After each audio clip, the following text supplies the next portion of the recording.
And so I'm going to show you a series of videos about Skinner's research.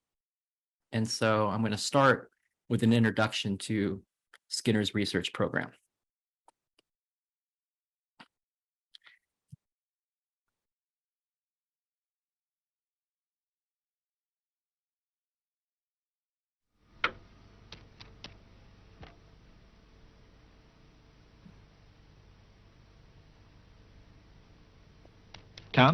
Notice that when the word peck was present, the pigeon pecked at it. And when the word turn was present, the pigeon turned all the way around. So how's Skinner able to train the pigeon to do this? Pigeons read. This one gives every indication, because he's been taught to distinguish between two words and to behave appropriately. He's learned his different response to each sign by being rewarded with food. So the bird isn't acting independently. Its behavior is shaped by controlling its environment. The first task was to isolate an individual piece of behavior and see how that could be changed. Skinner did this by keeping individual pigeons at about 3/4 of their normal weight, so that the birds were always hungry, and food could be used as an automatic reward. The pigeon was studied in a uniform box, one it quickly grew used to. One piece of behavior, pecking a coloured disc, was measured on a graph.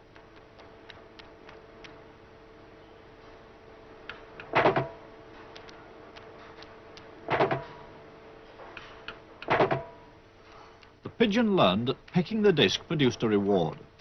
Then the behavior of pecking could be studied in relation to how often that reward was offered, or in Skinner's terms, what was the schedule of reinforcement. We're going to get to reinforcement schedules in a little bit, but I want to show you how Skinner is able to condition the pigeons to do various actions to begin with. And so here's Skinner himself, and Skinner is going to show you how it ultimately shapes the pigeon to make turns. To try another pigeon now, and I will try to pick out some particular pattern of behavior and make it a more frequent part of the repertoire of the bird. What he described right there is this classic idea of shaping, right? Ultimately, it wants the bird to turn around, but it's not going to do that right from the get-go. And so as it starts doing things that more and more approximate the ultimate goal of turning around, it's going to get rewarded until it's ultimately shaped to do the desired repertoire, as Skinner puts it. Right, fine. This bird has been already conditioned to eat when the magazine sounds and the light flashes. So already the pigeon, probably because it was given food at times when the magazine and the light, the pigeon would associate those cues as time to peck.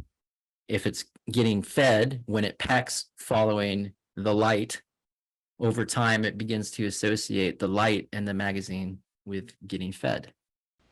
Now we'll just watch its behavior a bit. It's not doing anything in particular, you see, but I'm going to try to get it to do something. So the light functions as a proxy for getting fed. It's getting conditioned to link those two stimuli. It's kind of like with Albert, the bad sound got linked with the presence of a white rat. Suppose I shape up the behavior of making a complete turn. What I do is simply, as I did then, to wait for some part of that behavior. There's more of it, you see. You can see that the effect is instantaneous. I'm waiting for it to turn counterclockwise now. And then I reinforce that movement. And I wait for a more pronounced movement than that. It's got to be more than that.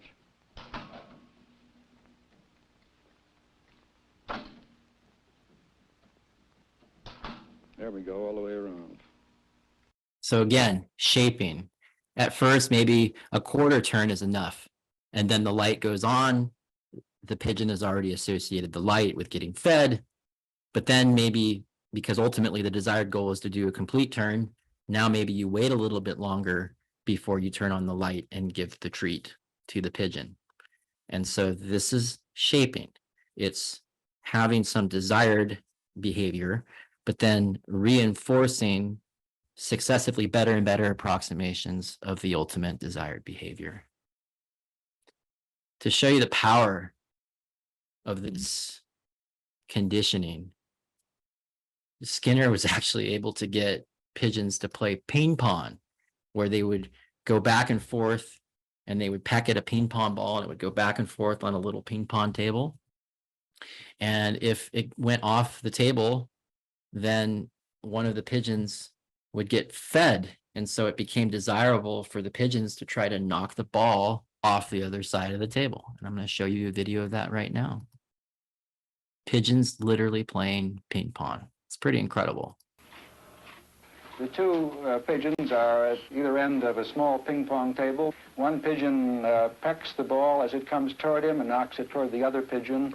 Other pigeon pecks the ball back across the table.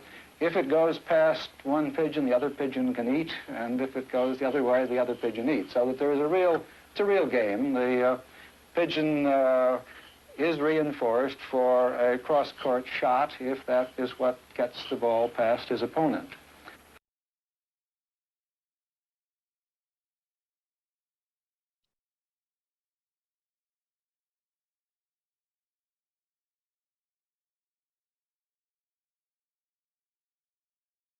So you could probably guess like how that behavior was shaped. Probably at first, if the